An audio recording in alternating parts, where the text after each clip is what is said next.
Welcome in, episode 92. What's Right with Nick Wright, the podcast, the YouTube show, live right now on YouTube if you're joining us there. If not, if you're listening on Spotify or iTunes, we greatly appreciate you. We'd appreciate if you'd hit the subscribe button on any of those platforms. And on YouTube, if you hit the bell, you will get notified when we go live, which is every Monday and Thursday, right around 10:30 a.m. Eastern time. We have a ton to do. Our shows have been coming in at over an hour long. That's not really where we want to be. We want to be more in the 45 to 50 minute range for the ideal podcast time, especially now that we're live on YouTube. So let's get right to it. Here is what is not on the show today. What missed the cut is Kevin Durant interested in buying the Commanders.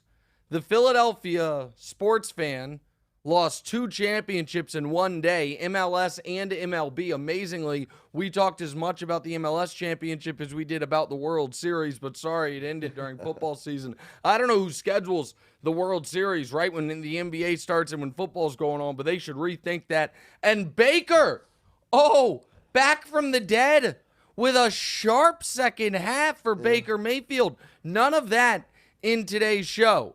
Here's what is in today's show. Demonze, get us started. All right, man. Brady's comeback was definitely the story of the afternoon on Sunday, but I'm excited to hear about you tell me about Patrick Mahomes. Oh, so we're not starting with Brady. Oh, we're starting with the Chiefs. Okay, go ahead. Excited to hear about you telling me about Mahomes, the big winner of Sunday, when it took him overtime to beat a Ryan Tannehill-less Titans team. Okay, and they won 5 in a row. They'd won 5 in a row. Everyone, this is what's going to happen today. You know what? Go ahead. Ask your question. Won 5 in a row, but, I mean, they were also 12.5-point favorites at home. So, luckily, Primetime Pat did just enough to, muster to win the game in overtime. Yep. Are you seriously going to be popping champagne and all willy-nilly about Patrick Mahomes winning this game in overtime? Okay, survive in advance, first of all.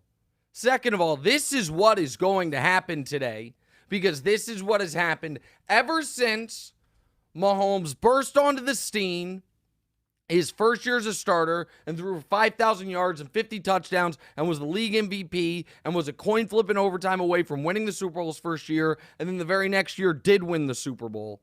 We have changed the rules for the Chiefs and for Mahomes. And so all of a sudden a Titans team that here's their last 3 years.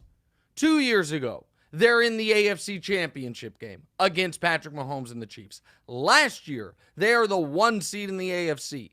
This year, going into this game, they are the hottest team in the AFC. They had won 5 in a row, and they were the leaders. They still are leaders in their division. Now they suck.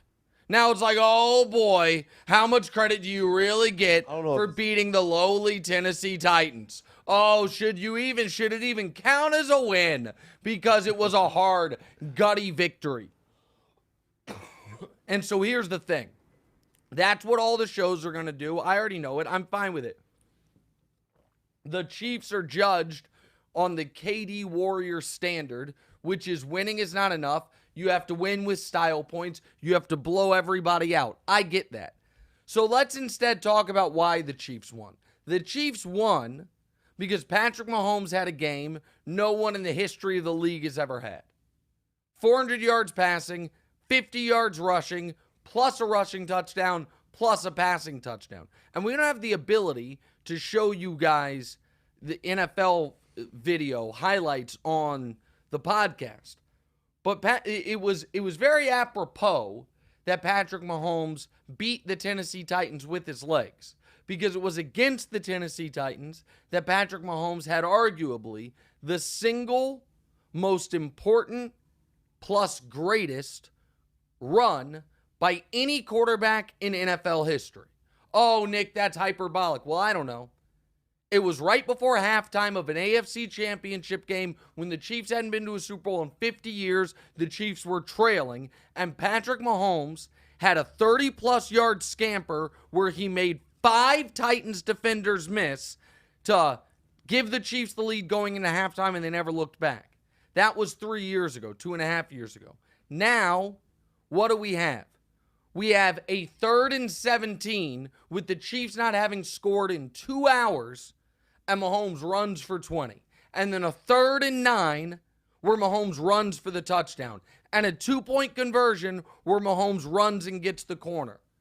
Everyone gives, oh my goodness, Josh Allen. The reason he's quarterback one, as my pal Adam Shine would say, is because of what he does with his legs too. He might be a more bruising runner. He might be a more frequent runner. No quarterback in the league is a more effective runner. When Mahomes runs, how fast is he? As they say, fast enough. Okay. Faster than the guy chasing him. So was that a tour de force by the Chiefs offense? No. Somehow did Mahomes still have over 500 yards of offense? Yes. Did they find a way to win? Absolutely. Do they now have, thanks to the Bills gagging, and we'll talk more about them in a moment, are they tied for the best record in the conference? They are. Are they tied for the best record in the conference, despite the fact that they had an opening 8 games that were, according to the data, the toughest opening 8 weeks of any team in NFL history. The first team in NFL history to start their season with 8 consecutive games against teams that were at or above 500 the previous year.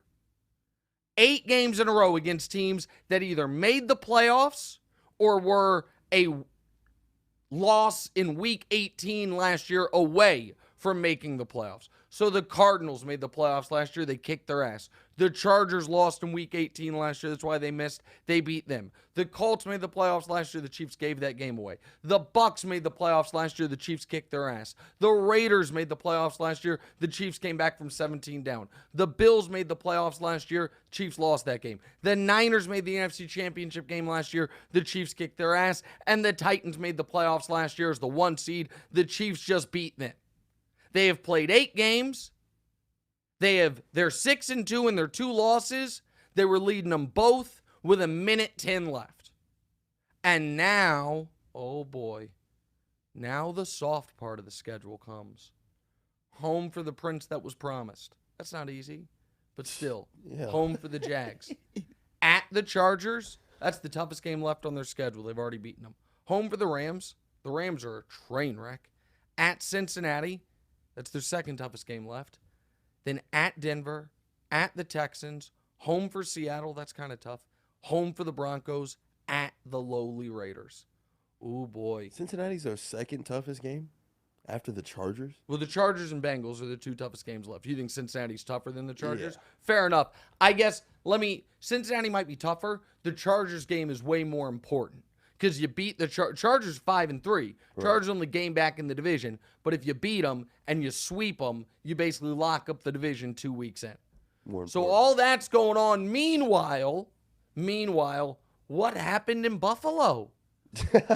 What happened with the Bills? Let's talk about it. Talk about that. Yeah. Josh Allen may have lost his claim as the MVP favorite. He should have.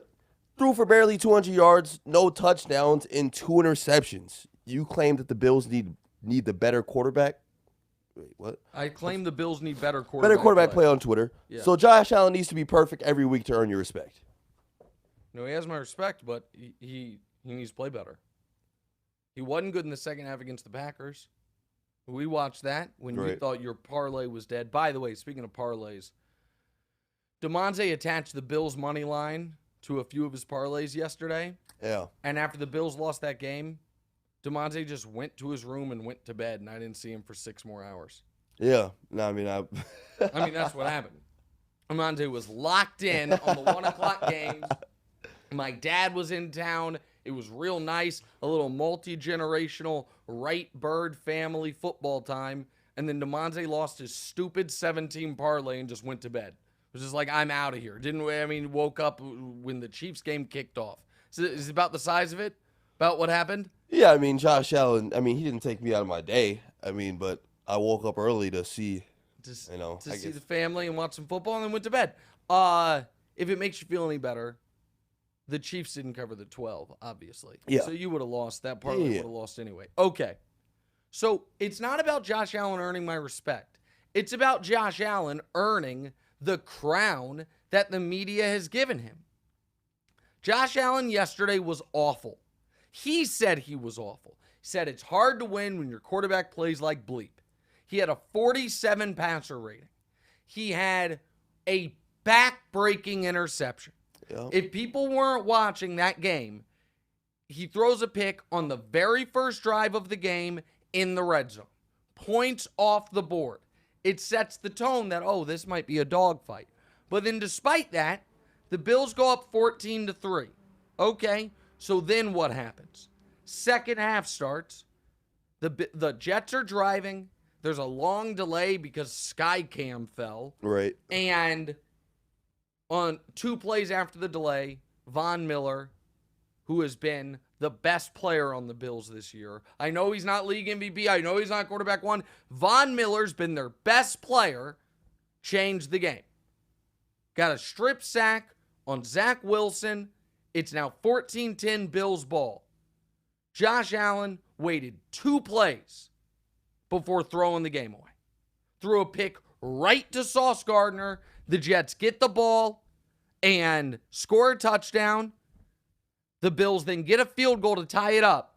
And what they do the rest of the game, 3 and out, and then 4 and out where they lose 11 yards to end the game. That's what happened.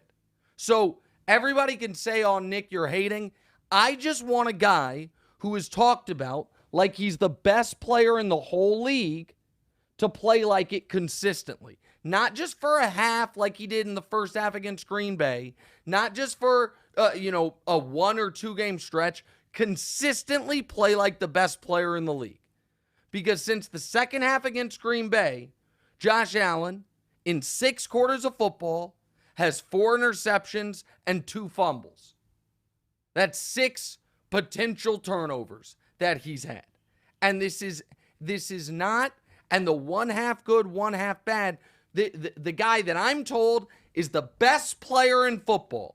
Week 1, 2 picks in the first half, great in the second half against the Rams. Week 3 against the Titans, great start to finish. Fantastic game. Right. Week 3 against Miami, butchered the end of the first half on the clock, skipped the game-winning touchdown pass that was a one-hopper, and then butchered the end of the game clock, and they lost. Baltimore, awful in the first half, very good much better in the second half. Pittsburgh, excellent throughout. Kansas City, nothing. They had 3 points with a minute left in the first half. They have the great drive in the half. He's good in the second half. Green Bay, perfect in the first half, terrible in the second half. Jets game, terrible the whole game. That is not holding Josh Allen to an unfair standard. It is holding Josh Allen to the standard that the media should demand of him since they have appointed him and anointed him the MVP favorite. So you think they should be anointing Patrick Mahomes that? Well, it's not anointing when he's earned it. That's the difference. That's the frustration here. Mahomes has won the Super Bowl. Mahomes has won the MVP. He's been to another Super Bowl. He's had a half dozen historic playoff moments. Josh Allen's never been to a Super Bowl, never won an MVP, and his one historic playoff moment, he lost. He lost. So, I used to call him Roller Coaster Allen because he would have great game, terrible game. Great game, terrible game. And after the end of last season, I was like, oh, he might be over it. This year, passer rating by game, 112, 130, 95, 68, 134, 118, 75, 47. Too good, too bad, too good, too bad. Okay, I mean, it's just what the numbers are. But oh man, does he have a cannon for an arm? Give me a break. Next. All right, well, if you thought Allen was bad, wait until I tell you about Aaron Rodgers. He threw 3 interceptions and only put up 9 points against the worst defense in the NFL right now. Yeah. Friend of the show, Lil Wayne, was fed up with Rodgers' play and said that we should have traded 12 before the season. That was crazy. I mean, Lil Wayne just taking a shot to Rodgers' heart. Go ahead. With the postseason practically out of reach, how long until we see Jordan Love? See, so they just gave Rodgers this extension. So I don't think there's any chance we see Jordan Love. But I do think he's cooked. I do think that Steven Ruiz for The Ringer does these quarterback rankings. And by the way, shout out to Steven Ruiz, who for years has been the only person in the world with this take. Geno Smith could be a top 15 quarterback if given the chance. Excuse me.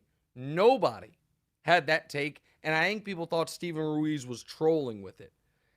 And he's being vindicated every single week. Yesterday, Geno threw a pick six that looked like it was going to turn the game and responded with back-to-back touchdown drives. So set that aside.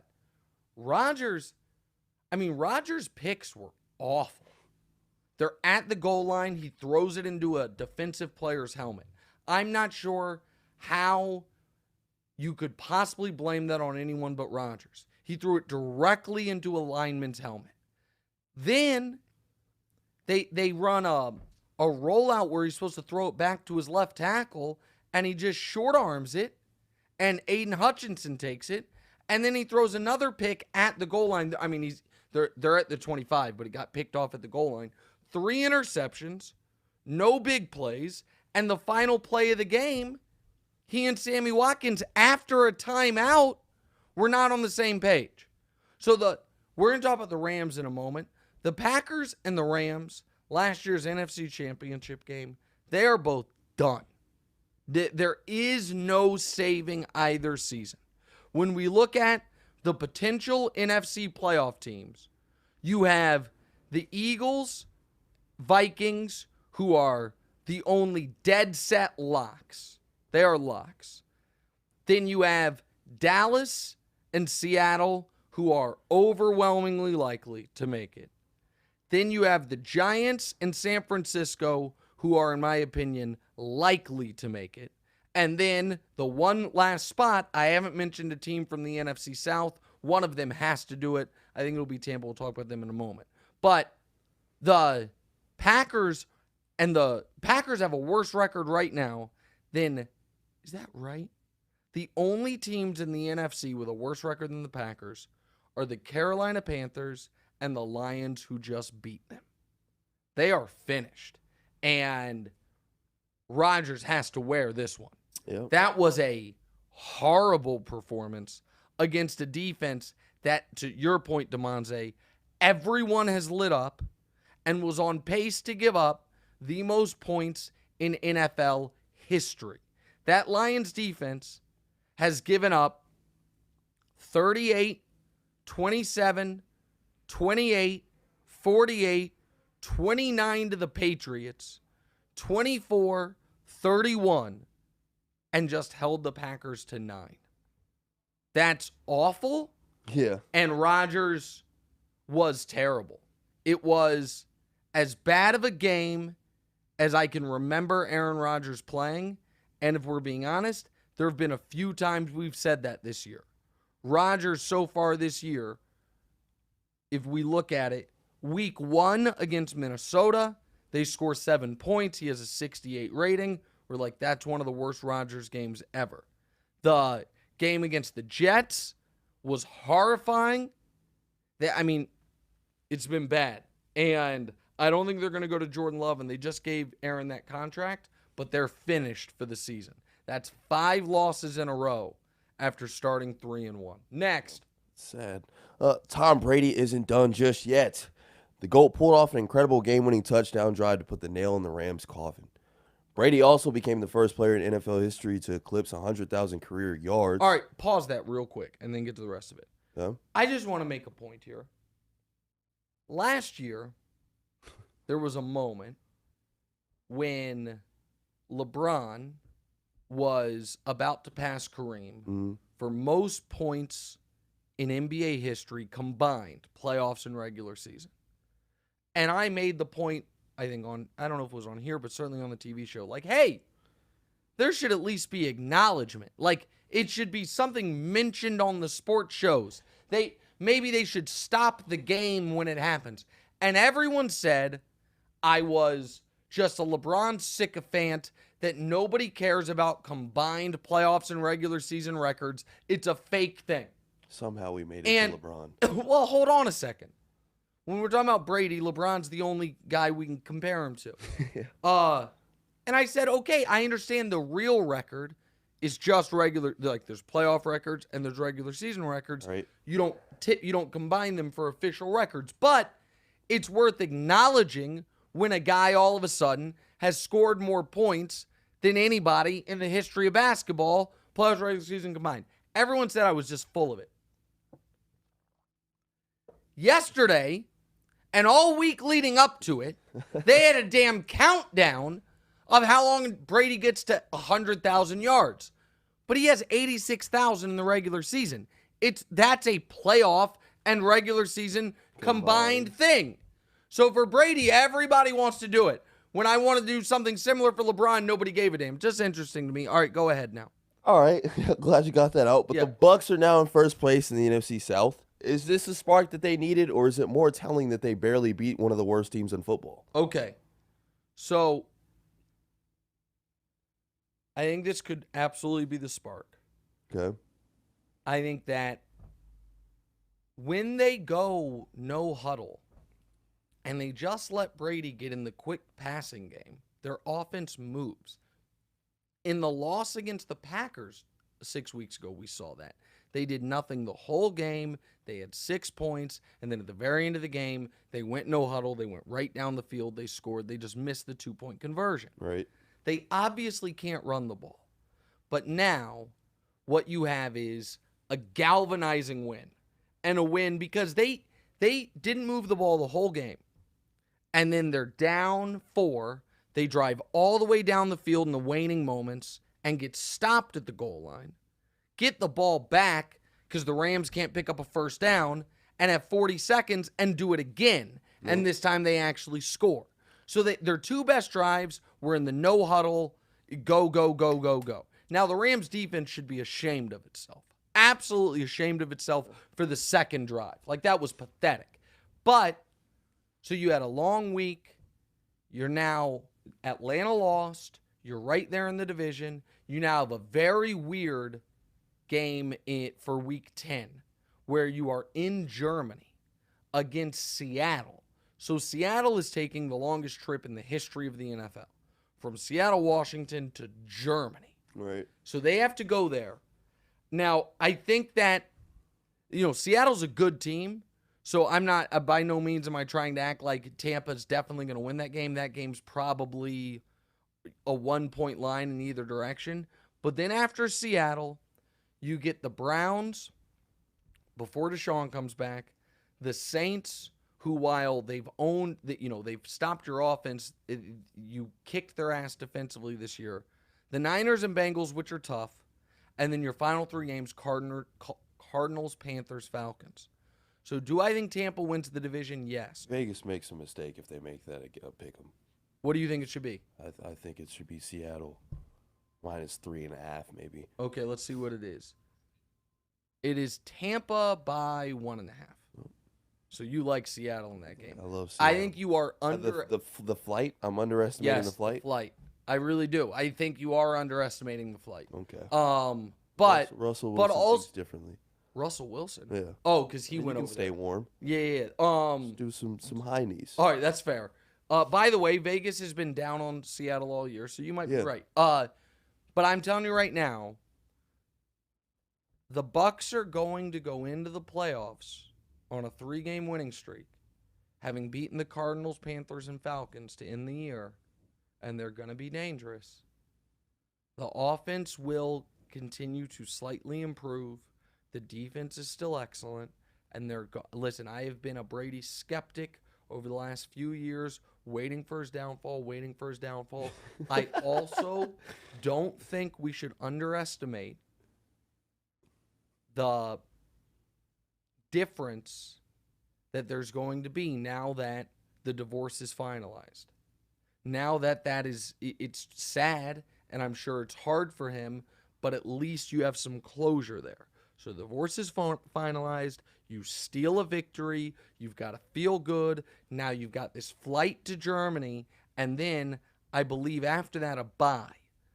If they beat Seattle in Germany, and now all of a sudden they've won 2 in a row, they're on a bye, they get Cleveland with Jacoby Brissett as the starting quarterback, all of a sudden could be a 3-game winning streak.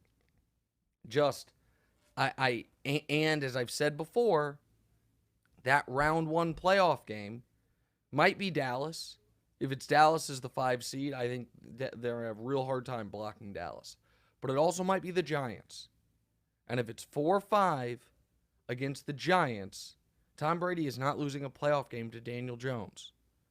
And then All right, man. I'm just telling you, I'm telling you right now, this world exists, okay?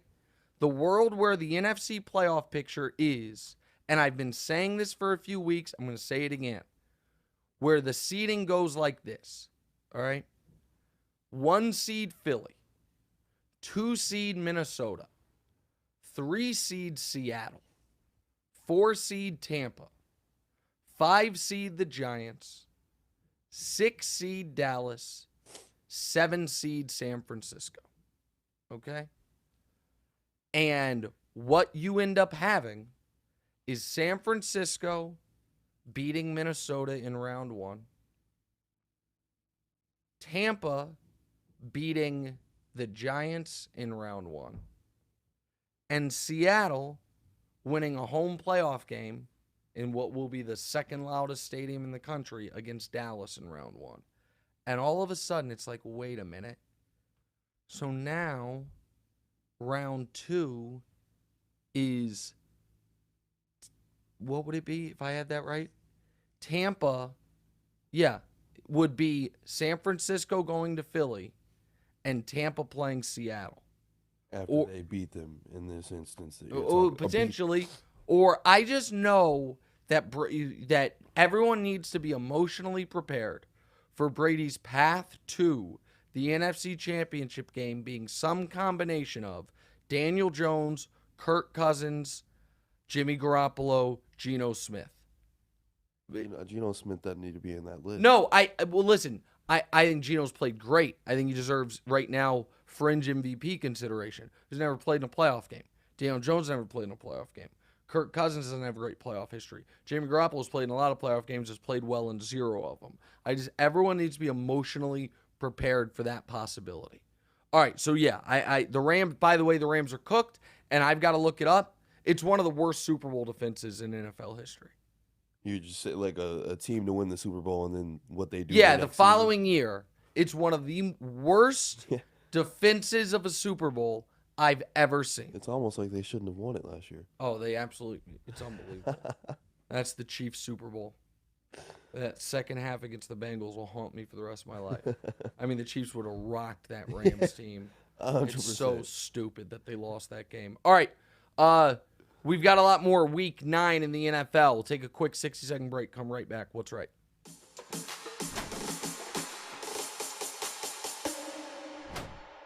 Welcome back in. What's right with Nick Wright? I was looking up during the break. And by the way, ask your questions in the chat. We'll get to them in the C block of the worst seasons following winning the Super Bowl. And the Rams app, this is just a cursory Googling.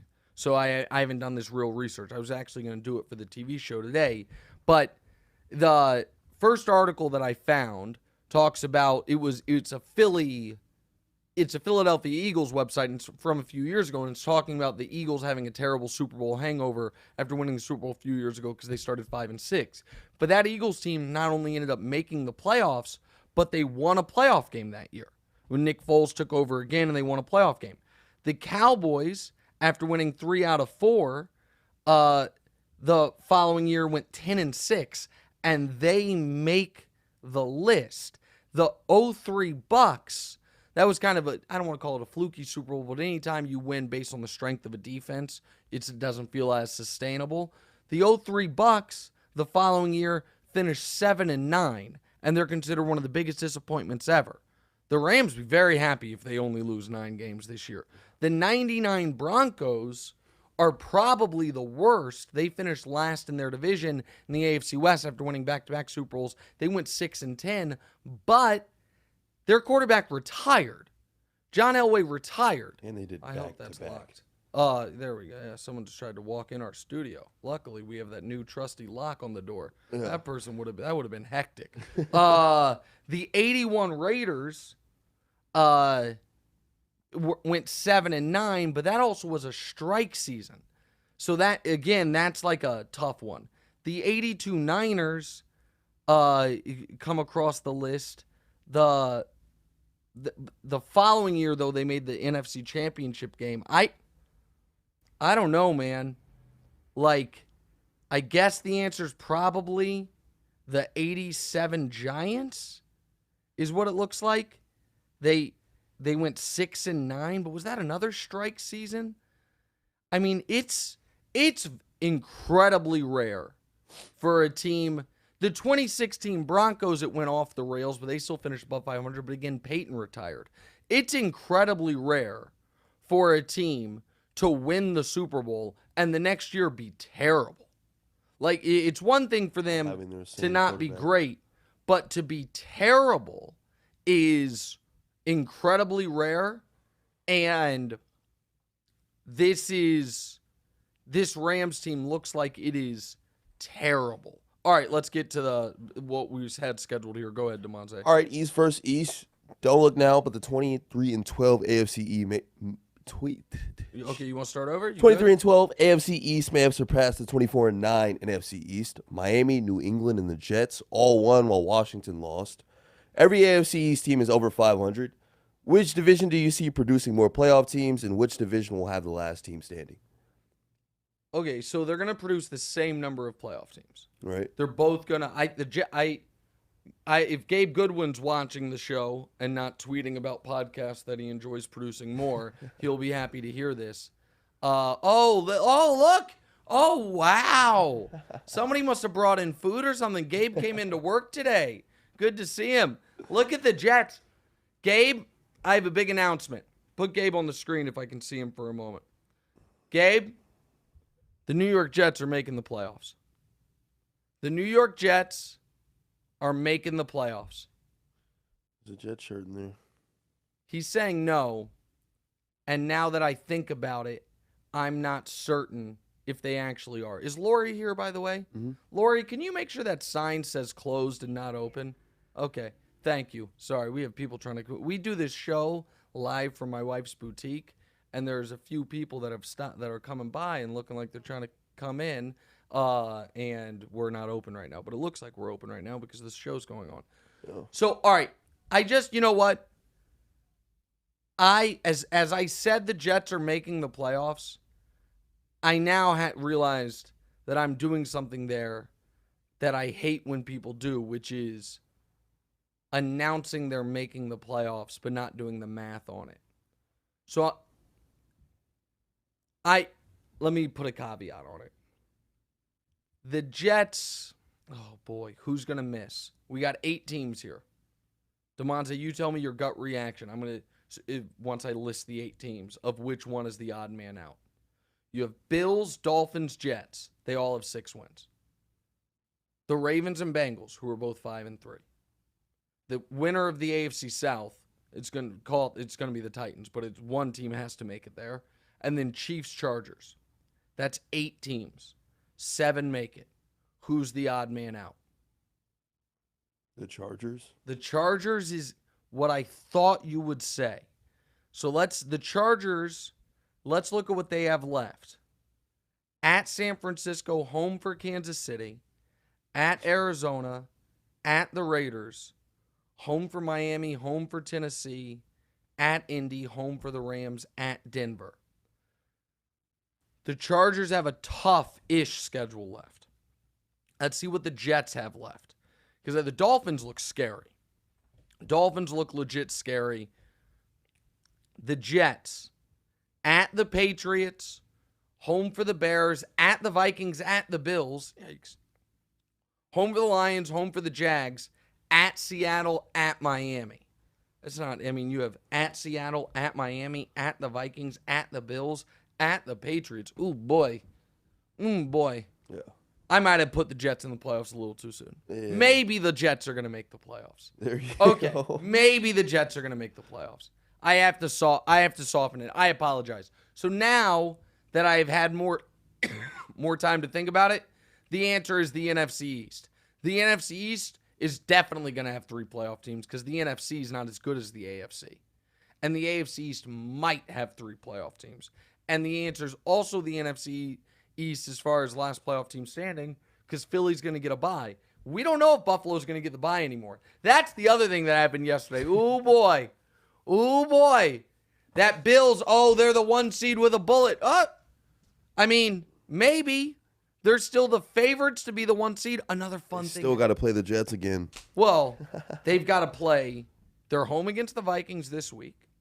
They have to go to New England, and they host New England. Now, they owned New England last year, but still divisional games.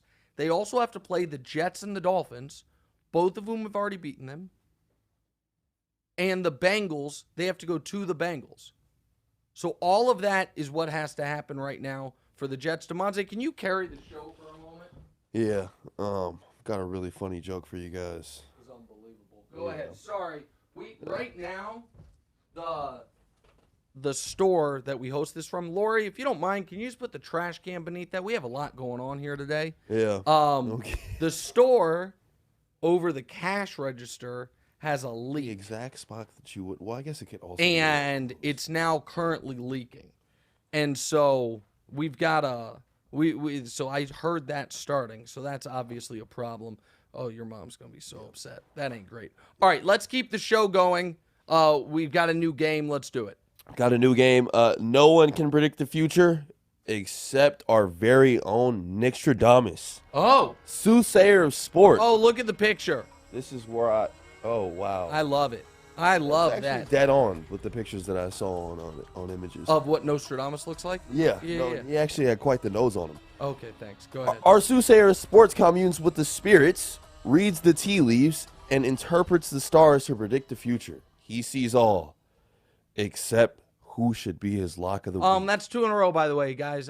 2 locks of the week in a row, and we've got on the TV show we're 5-0-1 the last 2 weeks on our picks, and I'm not going to hear any I'm not gonna trash talking low. from you guys. I'm just not going to hear it. And before we get to these games, I apologize that we have to do multiple things at once, but this is when we're live on YouTube. We have to do it. Lori, can you tell him that they can come in like 15 minutes? Do you mind telling the guy in the gray hat outside, black gentleman, that they can come in like 15 minutes? Lori came in to do her job here today, and now I'm putting her to work. So, such is life. It happens. All right, go ahead. What's next? I will ask you to use your powers to predict the future. Our first one we have, with over 1,100 yards, Tyreek Hill has the most receiving yards through 9 games in NFL history. Nickstradamus, will Tyreek have the greatest wide receiver season of all time? Yes. Yes, simply put. Yes, I think. Yeah, you've been speaking highly of this guy. Listen, I thought he was going to have a down year with Tua. The reason I think he's going to have the greatest wide receiver season of all time is because he's doing it with Tua as his quarterback. And it's not like Randy Moss in 2007 with Brady or, Moss's rookie year with Randall Cunningham or Jerry Rice with Joe Montana. He's doing with a limited quarterback, and he's going to have 2,000 yards receiving. He is, what's up? How had he been paired with Patrick Mahomes? First of all, do you miss him? Listen, I mean, he's an unbelievable player. Season. He's an absolutely unbelievable player. There's no doubt about that. I actually think in a weird way, because they had Kelsey and because they spread the ball around so much. It's better for T. I think somehow Tyreek's numbers, his production, not somehow, I mean, it's clear his production's gone up. But yeah, I think he's going to have the greatest receiver season anyone's ever had. Next. All right, Zach Wilson improved to 5-1 as the Jets starter this season with wins over Buffalo and Miami. Nickstradamus, will the Jets prosper with Zach Wilson? He's right now still their weak link. Now, I give him credit for that final drive, but we are just a week removed from that horrific game against the Patriots, and he's got to improve a lot. Now, I'm going to give a lot of these young quarterbacks a long time because of the guy we're about to talk about next. Everyone, myself included, was ready to write him off as a terrible pick, and now Justin Fields looks utterly dynamic, but Zach Wilson does look lost a lot of the time. Yeah. A lot of the time. All right, next. All right, Justin Fields became the first quarterback to throw for 3 touchdowns and rush for 140-plus yards in a game, and the Bears' offense is finally exploding. Nickstradamus, what do you prophesize for Justin Fields?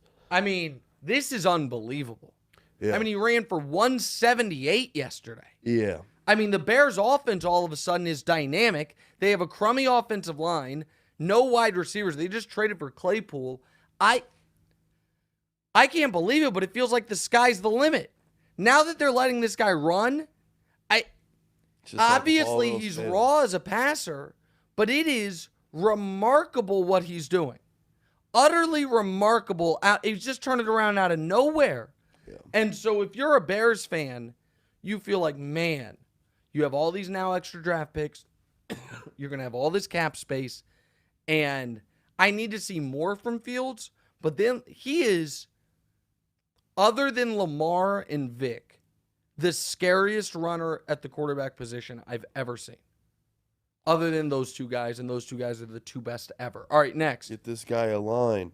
The Eagles improved to 8-0 Thursday with a win over the Texans. Nickstradamus, will the Eagles go undefeated? Remaining games in order. Commanders, at the Colts, Packers, Titans, at the Giants, at the Bears, at Cowboys, Saints, and Giants again. Okay. No. They're not going to go undefeated, but they are going to get the 1 seed with a bullet. Okay, so their loss. The only loss there is the only one that I really see that's a clear winner. That is the Cowboys. Well, road divisional games are tough. So you have at the Giants and at the Cowboys still on the schedule. You also are going to at the, week 18, the Giants might be fighting for a playoff spot, and they might have already locked up the 1 seed. You got to keep that in mind. Kind of incentives not perfectly aligned. The Titans, if Tannehill comes back, are tough. They showed it yesterday. And by the way, at the Bears, all of a sudden, it looks like you're going to have to score a lot of points. You know what I mean? The Bears look like they can score some points. I think 15-2, 14-3 is where this thing lands for them. All right, next. All right, the Jags finally got back in the win column versus the Raiders to climb to 3-6. But with 5 road games remaining, your preseason bet over 6.5 wins is in danger. Nickstradamus, is it your fortune to lose your fortune? Okay, listen. Is it? You guys wouldn't let me bet the Jags this week. But you did anyways. I bet them in a teaser. Yeah. But I didn't bet them straight up like I should have, like I knew I should have. So let's look at the schedule. We need them to get to 7 wins. They have 3. They are at the Chiefs. Oof. Home for the Ravens. Yikes. At the Lions. Win. Maybe. At the Titans. Yikes. Home for the Cowboys. Yikes. At the Jets. Boy. We need 4 wins. And I see 2 there. I don't know about at the Lions. Week 8. Okay, well, that's dumb. Week 8. So they're going to win their final 2 games of the year. At the Texans and home for the Titans, because the Titans will rest people, because the Titans will have locked up the division. So the Titans will be locked into the 4 seed, and they'll rest people. So there's 2 wins. At the Lions is a win. So there's 3 wins. So then they just need to win one of at the Chiefs, home for the Ravens, at the Titans, home for the Cowboys, at the Jets. Yep, they get there. They get there. There's a big win this week against the Raiders. Jags are not a bad team. And Trevor Lawrence played a great game. Played a great game. Oh, gosh. Where's the Trevor Lawrence talk today, guys? You guys made it 25 of 31. It's like 80%. A 109 rating, 1 touchdown, 0 picks. The guy has 4 bad weeks. Added in a row. 53 yards on the ground. I mean, that's a good win. 3-6. As many wins they had all of last year. We're halfway through the season. By the way, if depending on how bad Tannehill's injury is, I'm not writing them off to win that division. Let's see what happens with the Titans over the next few weeks. Let's just see. I mean, we saw what happened with the Titans without Tannehill against the Chiefs. Yeah, the offense couldn't move the ball. So let's just see what happens with the Titans. I'm just saying maybe they've got 2 games left against the Titans. Maybe they all of a sudden, they had a tough month. Maybe they're getting it back. I'm not ready to write them off. All right, we will answer your questions, and I will try to fix this leak in the ceiling. That's next. What's right?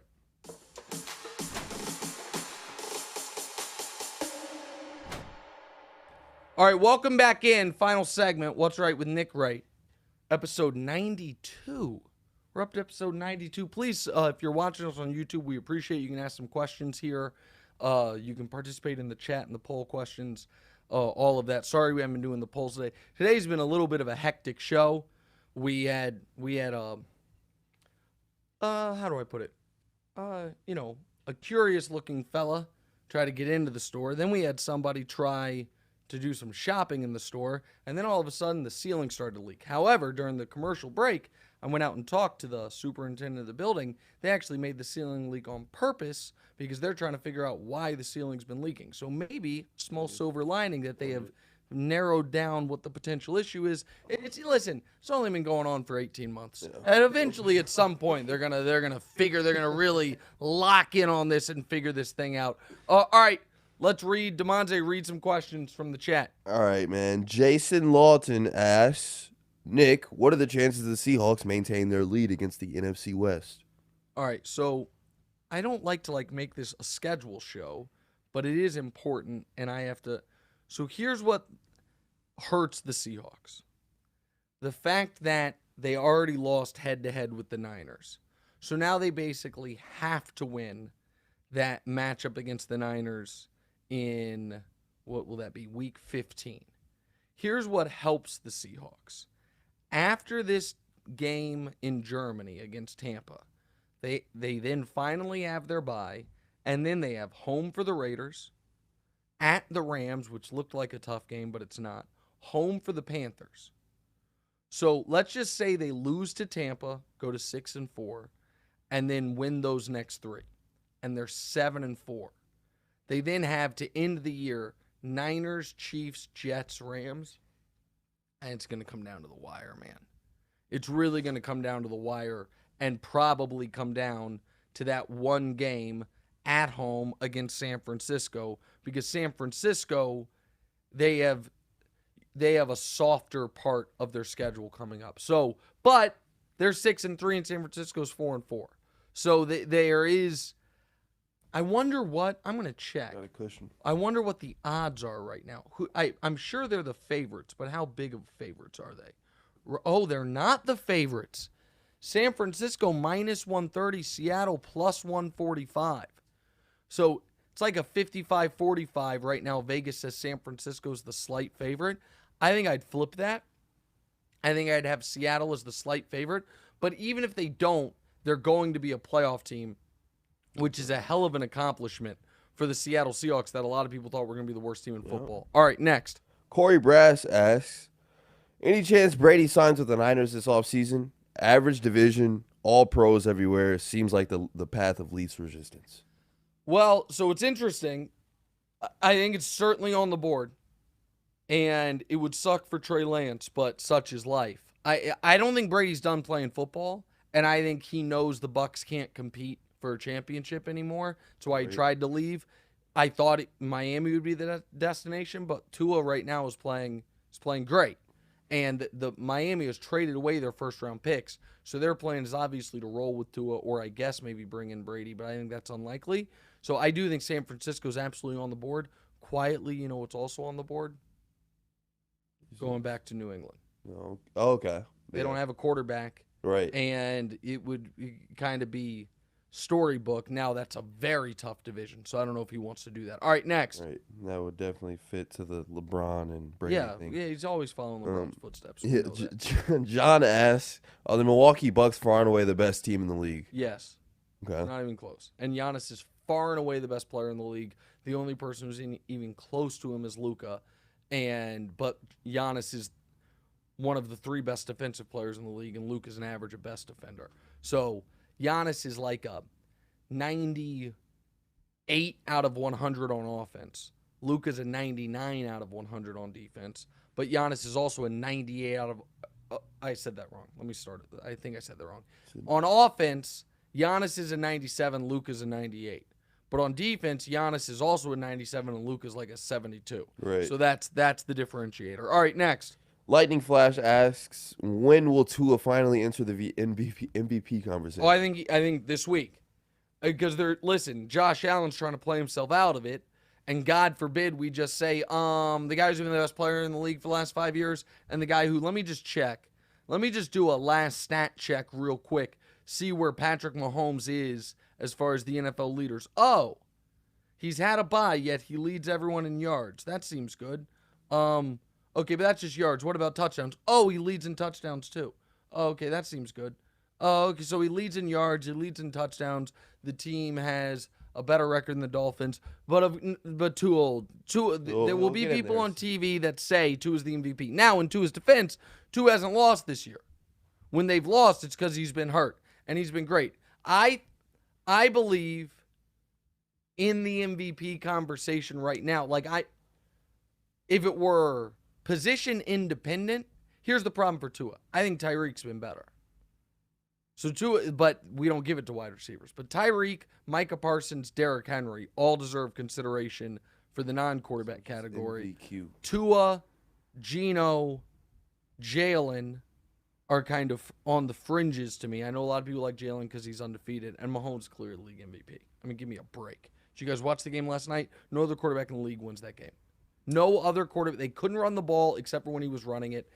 But whatever. I'm Patrick Mahomes has not won an MVP in 4 seasons. That makes a lot of sense. Rodgers won 2 of them. That's smart. All right, next. All right, Jack Rudolph says, how does this family bloodline continue to have so much drip, especially DeMonze? Okay, I got to tell you, I think this is DeMonze's worst outfit yet.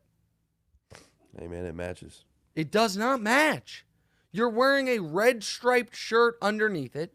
Dude, first of all, the red striped shirt matches the short. There's red everywhere on my outfit. Okay, just because, listen, you know what? Thanks, Jack. Let's put this to a neutral arbiter. Take a picture of your outfit head to toe, send it to your mother, and say, does this match? All right. You think she'll say yes? Yeah, I mean, it's not really about the T-shirt that you barely see. It's more about the hoodie and the shorts.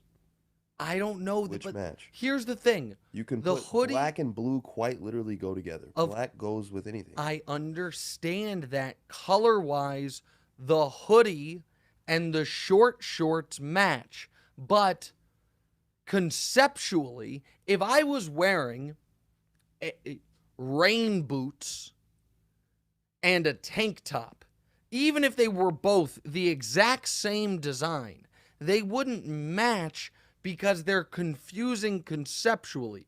You are wearing a sweatshirt hoodie and shorts. Those, by definition, can't match.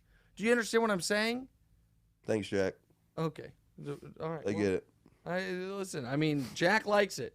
So, Jack Rudolph, point in your favor. It's been a fun show. See you guys on Thursday around 10:30 a.m. Eastern for episode 93. What's right? Hey, it's Nick Wright. Thank you so much for watching. Please do us a favor. Click subscribe. It helps my ego, and DeMonze's got a financial bonus writing on a number of YouTube subscribers, so help him out. And also, click the bell. I don't know what the bell does, but they tell me to tell you to click the bell. And your audio listeners, people that have commutes, drives, whatever it is, subscribe to the podcast as well, wherever you get the podcast. Same show, just in your ears instead of through your eyes. All that. Check it out. Appreciate y'all.